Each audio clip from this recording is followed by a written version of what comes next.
You're listening to Financial Advisor Marketing, the best show on the planet for financial advisors who want to get more clients without all the stress. You're about to get the real scoop on everything from lead generation to closing the deal.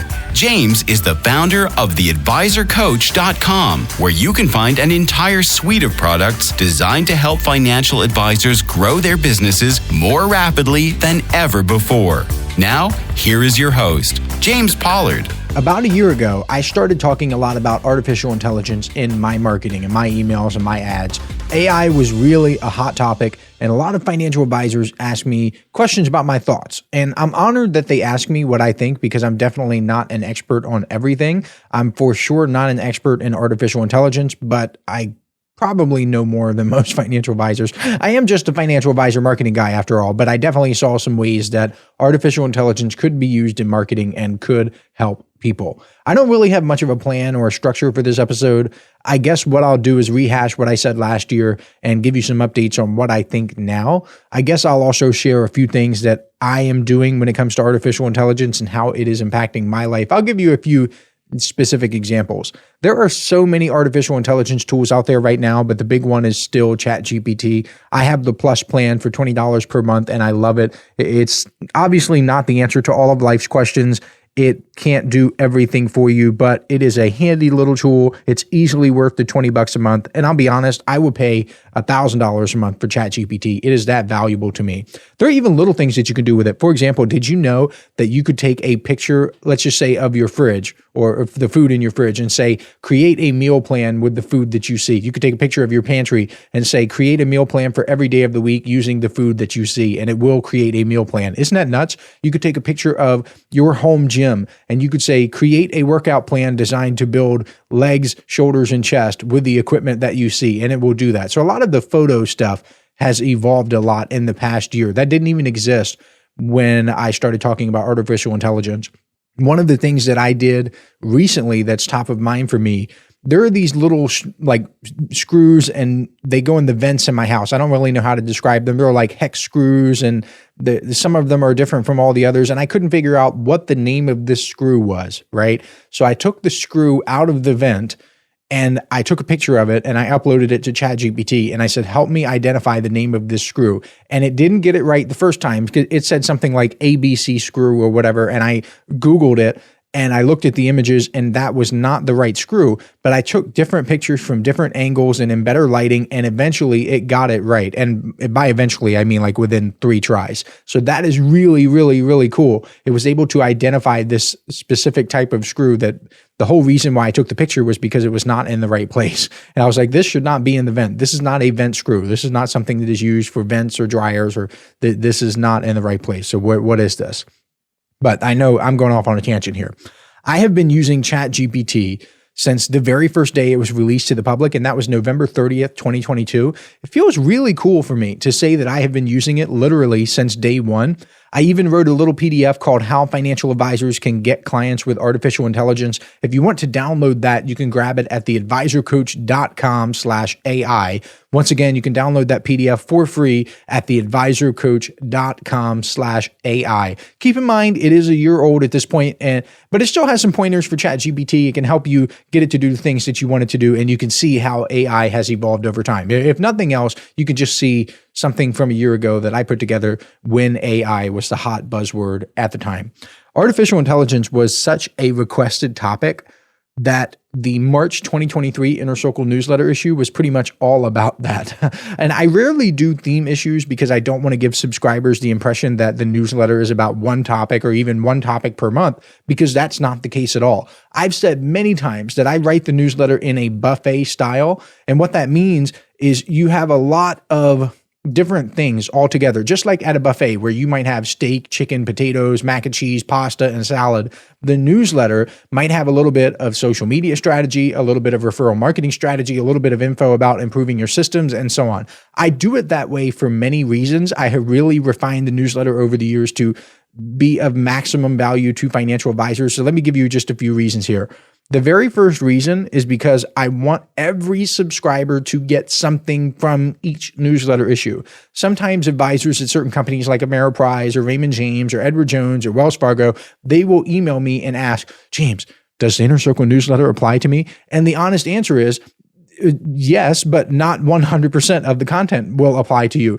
But you don't want the whole newsletter to apply to you because that would be overwhelming and it would be bad for you. I don't want each newsletter issue to be 100% applicable to every subscriber because that means I have not done my job effectively, because my job is not just writing a good newsletter, right? My job is not just creating good content for you. My job is to create good content and deliver it to you in such a way where you are most likely to implement it, because the implementation is what gives you the results. Would you want to eat every little item at a buffet? Absolutely not. You would wreck your insides if you tried to eat everything. The same is true with the newsletter, which brings me to another reason. The second reason why I write it in that buffet style intentionally is because I want advisors to take one thing from each issue and implement it. That's it. So if you see 5 or 6 paragraphs about a topic and that's all you need, that's fine. Go from there. The newsletters are meant to be referenced and read multiple times. You might read an issue when it comes to you in the mail and then read it again in a few months. The next time you read it, you are likely to implement something else. Just like you might try different food the second time you go back to a buffet. You do not try to stuff everything down your pie hole in one sitting. That's counterproductive. You have your plate, you eat it, maybe you go back for seconds, that's cool, but then you leave the buffet. Then you come back to the buffet next month, you try some different foods. Maybe it's a theme night, maybe it's seafood night or pasta night, and you try something different, right? That is how it's designed to go. Anyway, here are some of the things I said in my newsletter promo emails a year ago, building up to that issue. One of the things I talked about was something Charlie Munger, may he rest in peace, talked about at the Daily Journal shareholders meeting. And he did a question and answer session, and it was a pleasure to watch. And this was my favorite question by far. Here goes. Mr. Munger, you've spoken about the importance of avoiding mental biases in decision-making. In your experience, what is the most challenging bias to overcome, and how do you personally guard against it? Charlie responded, well, if I had to name one factor that dominates doing bad decisions, it would be what I call denial. If the truth is unpleasant enough, people their mind plays tricks on them and they think this isn't really happening. And of course, this causes enormous destruction of business where people go on throwing money into the way they used to do things. That ultimately isn't going to work well at all the way the world is now, having changed. I then talked about how I saw financial advisors being victims of this mental bias where they're just denying that things are happening. They are in denial because they were denying that artificial intelligence would have a profound impact on them, their businesses, and their entire lives. And I'm still seeing that a year later. That actually reminds me of something else. 4 or 5 years ago, I posted this poll on LinkedIn and I asked financial advisors what they thought of Bitcoin. I ran that same exact poll a year later and then a year after that too. And the results were pretty much the same, meaning years had gone by and the financial advisor population hadn't really changed its mind on Bitcoin. Now, this podcast is not about Bitcoin. I honestly don't care how you feel about it, but the fact that the advisors were so stagnant over the years and that the thinking was pretty much the exact same isn't a good sign, especially because like right now we have spot ETFs and things have changed and it's more acceptable and wallets are easier to use and so on and so forth. I'm just afraid that this denial and this stuck mentality will apply here too. Last year, I shared an example of how ChatGPT helped me replace 10 hours of work per week that I would have paid a virtual assistant to do. So let's do some math. If I paid a VA $40 per hour, then that means $400 per week or $20,000 per year would go back into my pocket. That's money I can use to spend, save, invest, or do whatever I want with. I can take that money and reinvest it back into my business so I can grow even faster. I'll give you a very specific example of one way that ChatGPT has improved my life. I do my own bookkeeping. I know. That might shock a lot of you because you think that real entrepreneurs don't do their own bookkeeping, that you're a big boss and everything, and that you hire someone to manage your books. But I've discovered that money likes it when you pay attention to it. A lot of you listening don't have money because you don't pay attention to your money. Besides, I have my processes dialed in to where my bookkeeping it takes me like 15 minutes per month, maybe 20 if I'm pushing it. It is worth it to me to take those 15 or 20 minutes per month to put my finger on my business's pulse and see how things are going. I run a tight ship. I want to see the stuff. I want to see the books. I want to see every transaction, right? Now, let's say that I'm reconciling between QuickBooks and PayPal. PayPal can be an absolute nightmare, but I still use PayPal because some people like to pay through them and I'll gladly take the money, right? I make enough money through PayPal that I will put up with it, right? If I only made like a couple $100 or a couple $1,000 a month, like I absolutely under no circumstances would use PayPal. Hey, financial advisors. If you'd like even more help building your business, I invite you to subscribe to James's monthly paper and ink newsletter, The James Pollard Inner Circle. When you join today, you'll get more than $1,000 worth of bonuses, including exclusive interviews that aren't available anywhere else. Head on over to theadvisorcoach.com/coaching to learn more. But let's say I've never had an issue with my bank. I've never had an issue with American Express or any of the credit cards that I use in my personal life. Yet for some reason, PayPal likes to crap the bed pretty much every month. There would be all sorts of transactions missing, and it's not fun to reconcile. But here's what I do. I will copy and paste all my transactions from QuickBooks and from my PayPal statement, and then I will ask ChatGPT, hey, tell me what's missing. So in like 2 seconds, it will tell me exactly what is in my PayPal statement that is not in QuickBooks, and I can easily reconcile. Yes, I know there are other ways to do this. I know you can do this in Excel and Google Sheets and everything, but I found that it's just faster and easier for me to pull up ChatGPT, copy, paste, done, and have the transactions in a few seconds. And I can ask follow-up questions. I can say, well, what about the transaction on February 8th, blah, blah, blah. Can you find anything for $97? Can you find anything that adds up to $113? Can you find anything that adds up to $1,492? Like I can ask follow-up questions and it will have the data there.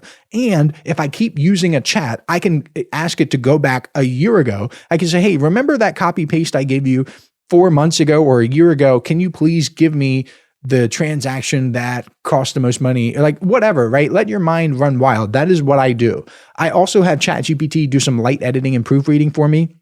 And I actually do less editing and proofreading through ChatGPT than I imagine other people should do because it can be finicky. And I've discovered that if you really train it, it can do well, but a lot of times it fights against what I call the copywriter way of writing.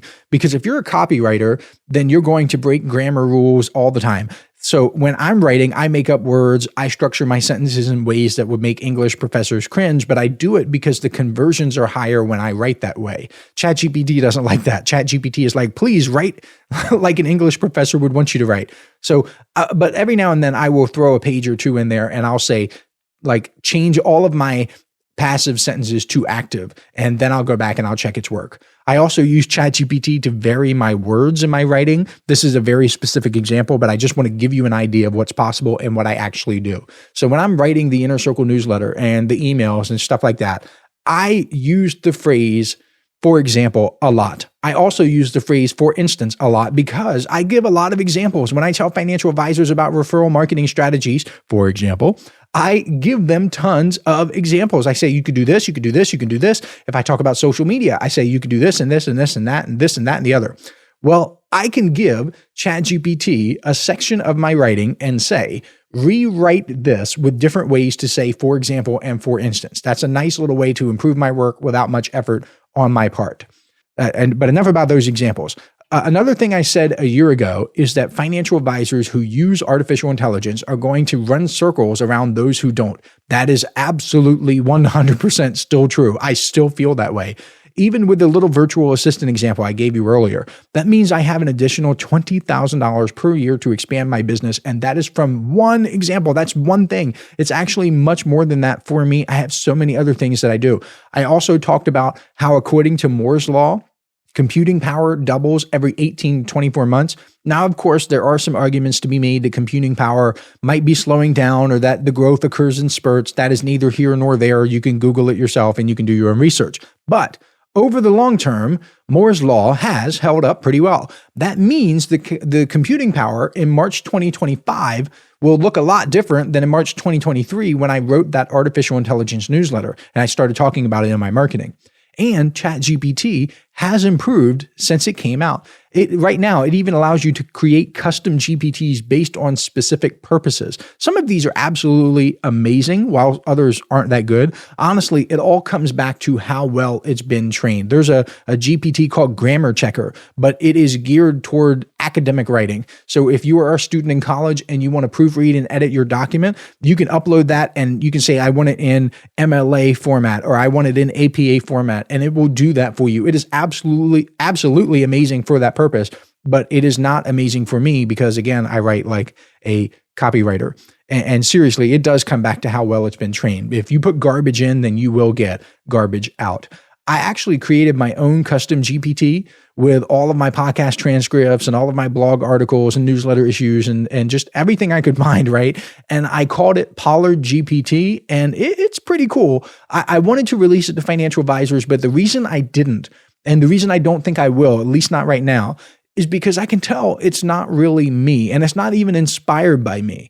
What I mean is, for example, again, that's me. For example, I might ask it a question about educational content in marketing. If you're a long-term listener of this podcast, you know that I think educational content and marketing is a dumb strategy. I don't think you should do it. However, Pollard GPT will answer you and will tell you, oh, educational content is great. Here are 4 ways that you can use educational content to build credibility and improve your relationships with your clients. And that is not what I would say. There are lots of little examples like that where it sounds good and it's written in my style, but the content itself is not something that I would say. So until it can be truly like me, I have no plans on releasing Pollard GPT to the public. Last year, I also talked about how financial advisors were using ChatGPT the wrong way because they would ask very generic questions and then get upset when they got generic answers. I saw a lot of posts from financial advisors and I got a lot of emails from advisors saying, oh, it just gave me this super vague advice. It's like, well, what question did you ask? How well did you train it? So here's an example. The wrong way to prompt ChatGPT is like this. Write a social media post about getting out of debt. What you want to do is something like this. Pretend you are a social media ghostwriter for a financial planner in Miami, Florida. The financial planner has 10 years of experience, specializes in working with nurses, and is currently accepting new clients. The goal of your LinkedIn post or social media post or whatever is to attract nurses who engage with the post. Your post should always be written in a casual, engaging tone.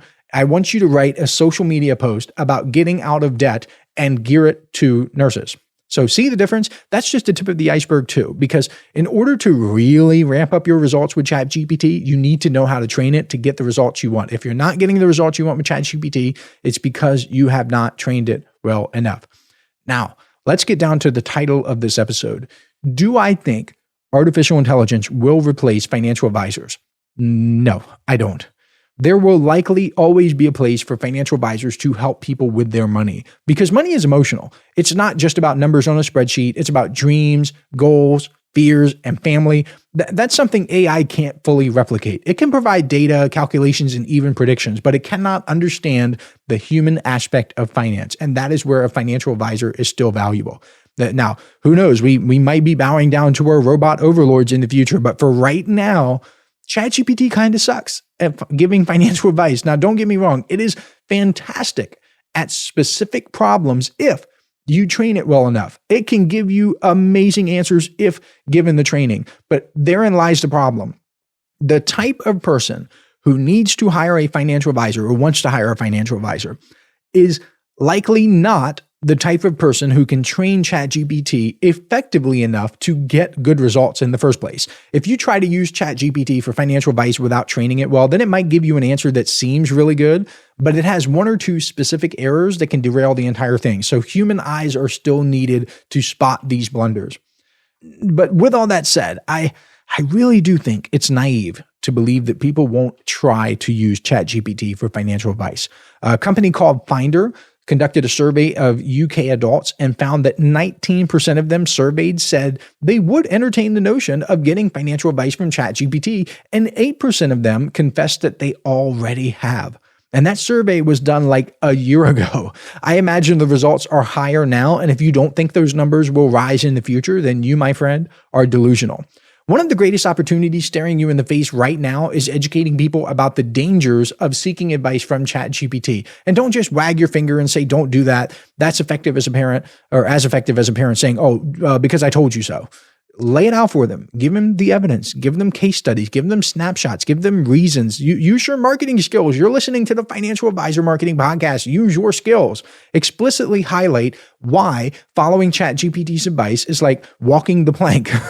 You can point out all the errors that it makes. Now, I hope this episode has been helpful. It'll be very interesting to see what artificial intelligence looks like in another year. But let's not forget, AI is a tool. It is not a replacement. It's there to enhance our abilities. It's like a farmer upgrading from a plow to a tractor. The tractor makes the farmer more efficient, and society benefits because the farmer can produce more. If advisors treat artificial intelligence like that, upgrading from a plow to a tractor, then they can use the extra time, the extra money, the extra resources that they get they can invest all of that back into their businesses. They can do whatever they want. In the future, I predict that the most successful financial advisors will be the ones who find the perfect balance between leveraging AI and maintaining their personal touch. They will use AI to enhance their services, not replace the core of what they do, which is understanding and empathizing with their clients. That is it for now. Thank you so much for tuning in, and I will catch you next week. This is thepodcastfactory.com.